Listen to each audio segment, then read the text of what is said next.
Hey, welcome to Outdoor Quest TV. I'm TJ Schwanke, and it is the second day of rifle elk season here in southern Alberta. And we came out yesterday morning, and there wasn't a sign of anything alive, so we hung around for a couple hours and just didn't see anything. Decided to head home. We're hunting really close to home, so decided to head home, do some work, and come back out in the afternoon. Well, sometime during the afternoon or the late morning, about 150 or 200 elk crossed through the property we're hunting.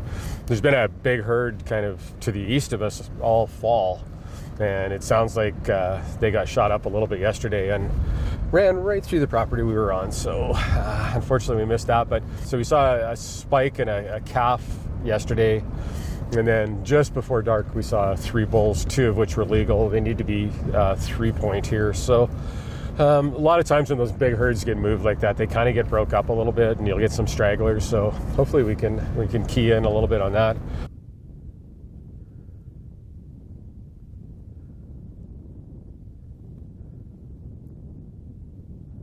So when we were driving out this morning, we saw where a bunch of elk had crossed the road, headed toward the property we're hunting. So we drove around and checked another road, and sure enough, that big herd came right onto the property we're hunting. So they must have done a big circle last night and came back on here. There's a big hay valley here, so we've killed a lot of elk in here before, so we snuck over the top pretty full of anticipation this morning. And the elk are in the valley all right, but they're on the neighbor's property, so wasn't to be this morning. You never know, right? You never know.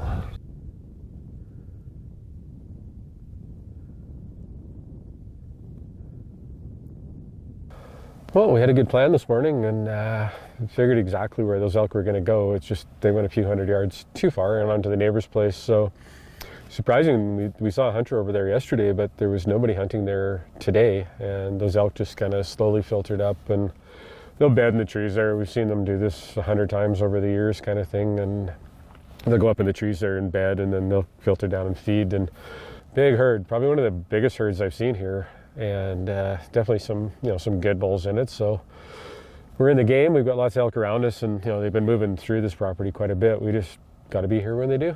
So go home, get a little bit of work done, and we'll be back out this afternoon.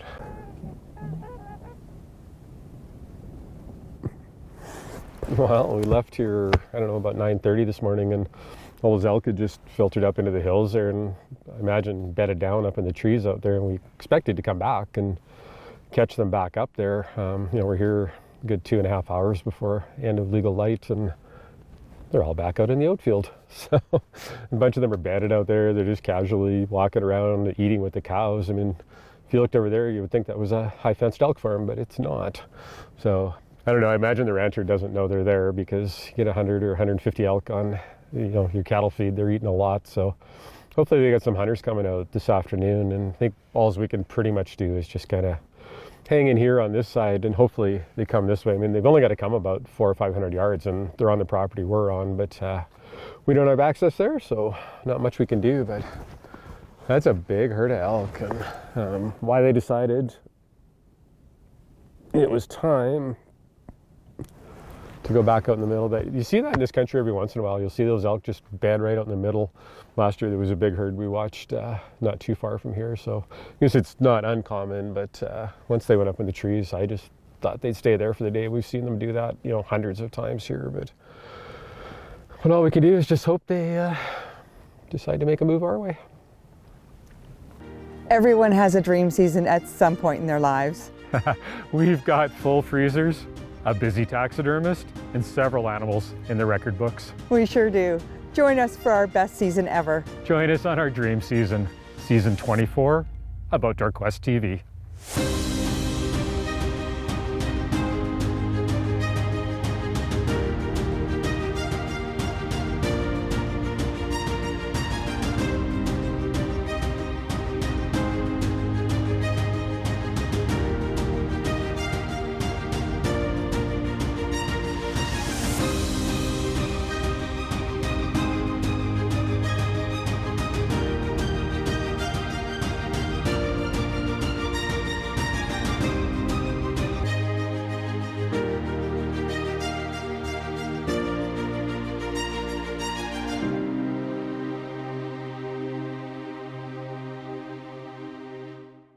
Outdoor Quest TV is brought to you by Hornady, accurate, deadly, dependable.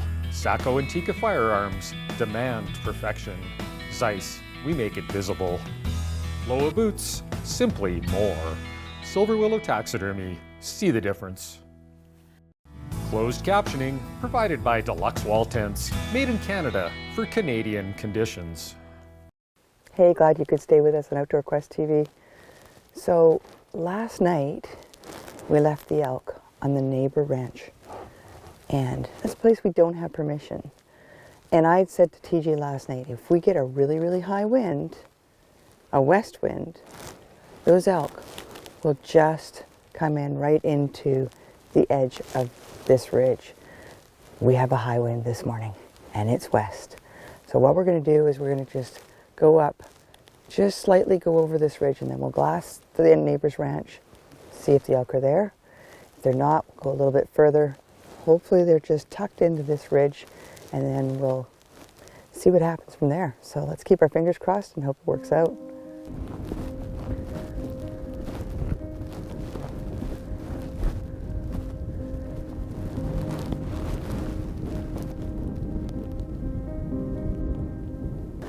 Well, the good news is they're not on the neighbor's ranch. So now we got to go a little bit further and just peek over here, see if they're in this, just underneath this ridge. So we'll just make our way a bit here. The unfortunate part is the snow's a little crunchy where we've been. So we just got to try and go slow and quiet. Let's go.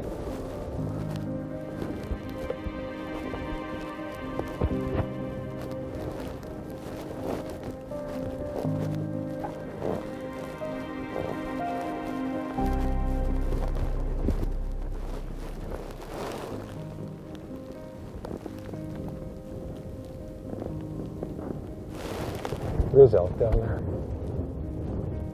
Down there, there's elk. Let's get set up here a little bit and get a little better look.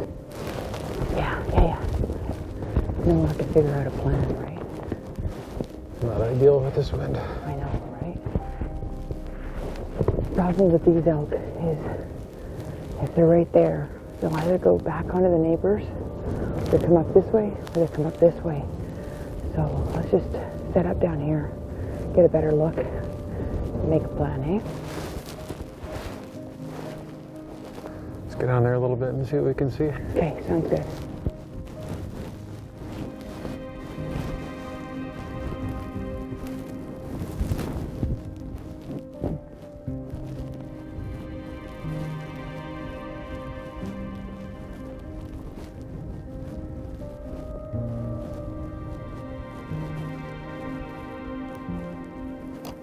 We're in a 3-point zone here, so bulls have to be 3 points or bigger. So there's a lot of elk down there. So the first thing else will be to see if they're legal.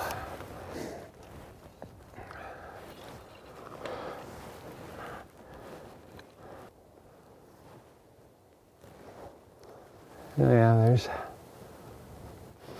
quite a few legal bulls there. Awesome. You can see like 4 or 5 points just kind of here, and then there's one more over here. But they're kind of strung out. It looks, I don't know, I'm kind of wondering if they go that way. Right. Well, we can't go that direction because they'll get our wind, right? Yeah, well, I mean, if they go that way, we can get behind them like last year. Okay. But, I mean, ideally, if they get here, I mean, they're still...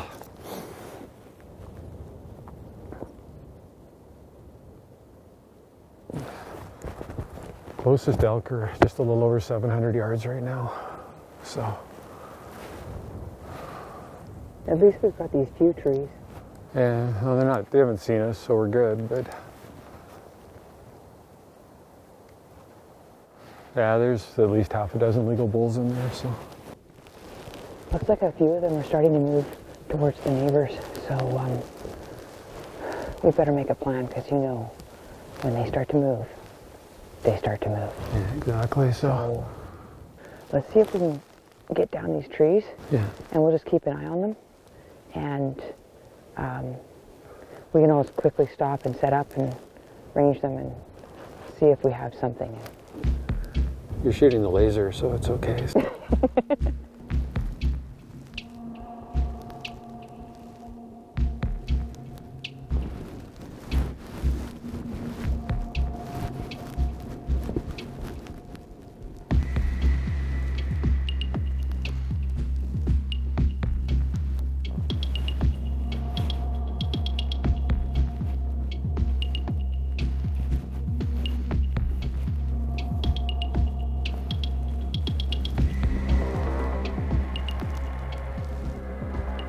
far, so good.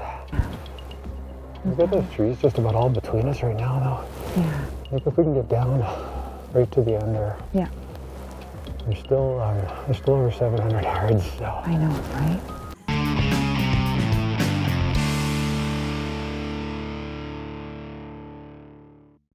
Outdoor Quest TV is brought to you by Defense Aerosols, bear spray for when your life depends on it. Safari Club International Canada, first for hunters. Alberta Outdoorsman Magazine. Midland Radio's communication for every adventure. I'm going to get to this tree here, but if we can just get to the next bunch of trees, it's a little flatter there. Yeah. And then... You just put a flat spot ring set up. Yeah, exactly.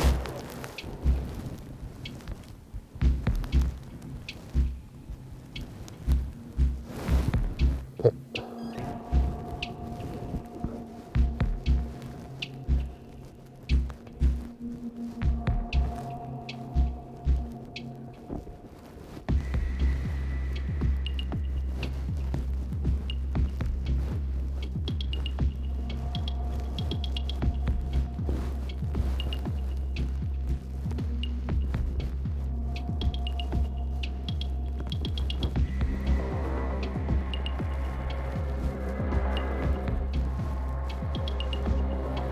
.663. That's compensated for the angle.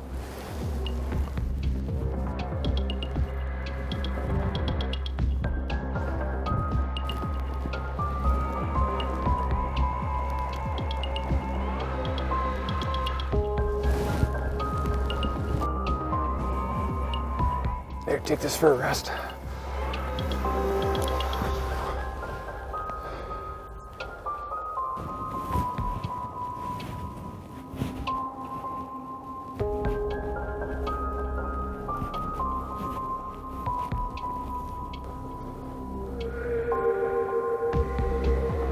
There's 663. And then you said it was 663? 663. That's compensated for the angle, so.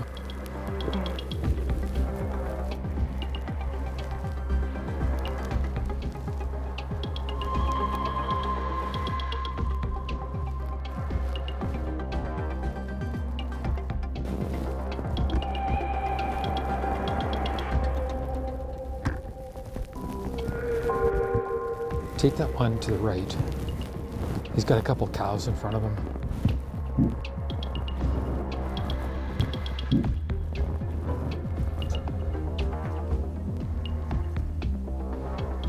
Hold just at the back of his lung.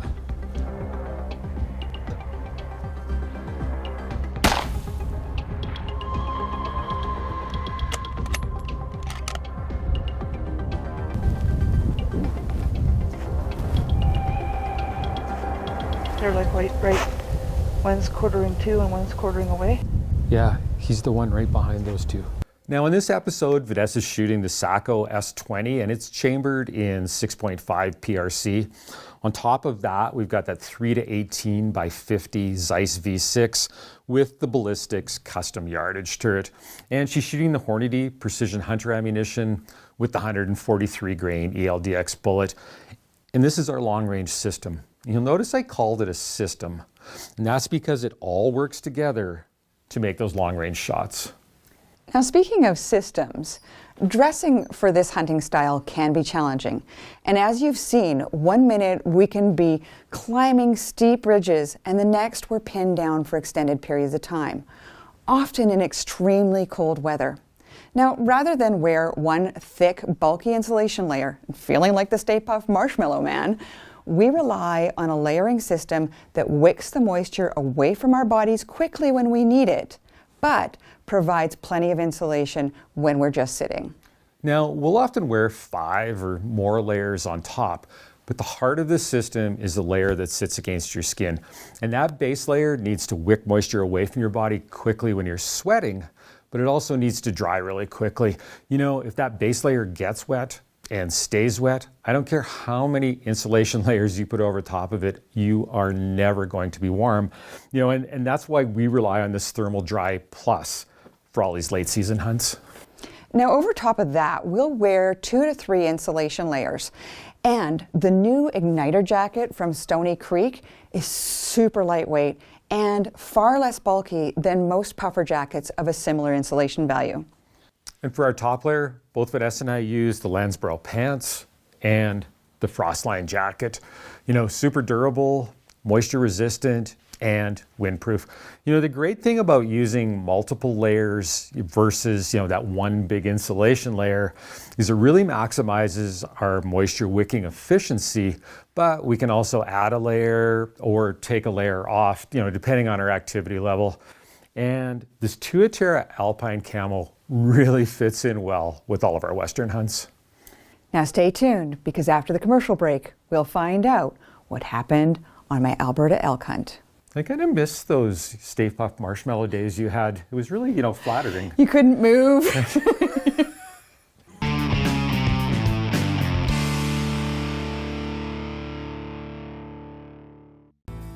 This segment is brought to you by Stony Creek Hunting Gear. It's in the blood.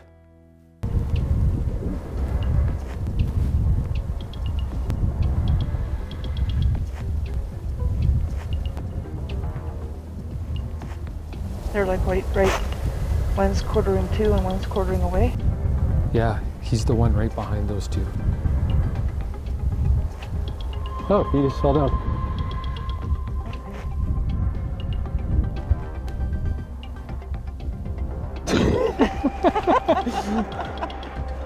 What the? Nice shooting. That was like really nerve-wracking. I'm just gonna stay on because I'm not. How far was that? 660. 660 yards. Oh. Holy, we just about had to pack a lunch to get all the way down here. No kidding. How far was that? Oh my goodness. 663 yards. Yeah, and I mean, we were lucky because the wind was just howling at the top. And I was like, let's just get a little closer down into the trees, see if we can get out of the wind. I kind of glassed down and I didn't see the grass moving as much. And I could see the elk were pretty settled. So we just sort of took our time and walked through the trees. And sure enough, the wind was a little bit better. So, but we've been seeing them on the neighbor's place, and we saw that one cow starting to head. we did. And I was like, we need to shoot from here. There's no chance to get closer. There were, and I don't know if there was, because there was way too many eyes. Like, how many elk were there? Like 150? Close, yeah. Like crazy. So, but yeah, strange though. So shot at 663 yards, and you couldn't even hear the shot. Like, both of us thought I missed. And I was just about to take my next shot, and he started to move towards another bull, and I guess just to like move him away, and he just fell over. It was like unreal. I'd say the amount of foam in his nose, you definitely lunged him. So. 6 by 5? Beautiful bull. I don't know if you count that point. Beautiful bull. Well, first things first, I got to get him tagged. Yep. Then we'll set him up for you better and get some more video and take some pictures. Awesome. Good shooting. Holy. That's why I told you to take the shot. I didn't want to. Wow, what an amazing hunt. I mean, we spend so much time out here. This is where we keep our horses. So all summer, we've been riding these fields. We've been checking out this area. This is a super, super fun hunt for us. It's a lot of long range shots. So we practice. We actually practice in this field. So when we came over that hill this morning and the wind was just howling, and we've been spotting those elk yesterday. They were out in the farmer's field where we don't have permission, and we were devastated yesterday. It was just like, oh no. But the wind started to come up just before the end of light last night. And I said, if that wind really, really comes up, like they say it's going to, it's supposed to be 70K winds, they're going to come onto this field because they're going to want protection from that ridge. Sure enough, came over the ridge this morning, blowing like crazy. And guess where they were? Right in this field, exactly where I said they would be. Sent the first one, 663 yards. Felt really good, but we didn't even hear, like, no impact shot. So chambered another round, and I was just about to shoot, and there's two bulls in front of him, and he starts to move, and I'm just about to take the shot, and then all of a sudden he moves towards the one bull and just boop, over he goes. It was incredible. I was wondering, because I had a totally solid rest. We practiced for these shots. So I couldn't believe that I missed him, but obviously I didn't. So shooting the Saco S20 in 6.5 PRC, absolutely amazing tack driver. Got the Zeiss V6 with the ballistics turret on it. So amazing. It's just the perfect combination for these long range hunts. And I mean, you can't get closer. Like, you just can't. Like, it's just this big open valley, but we have a ton of fun on this hunt. Now, we don't shoot for like huge elk. There aren't huge elk in this area. We shoot to fill our freezers, and this is the best meat there is around. So can't wait. Get this guy hung up today, and we're gonna fill our freezer with some wonderful elk meat. Outdoor Quest TV is also brought to you by these fine sponsors.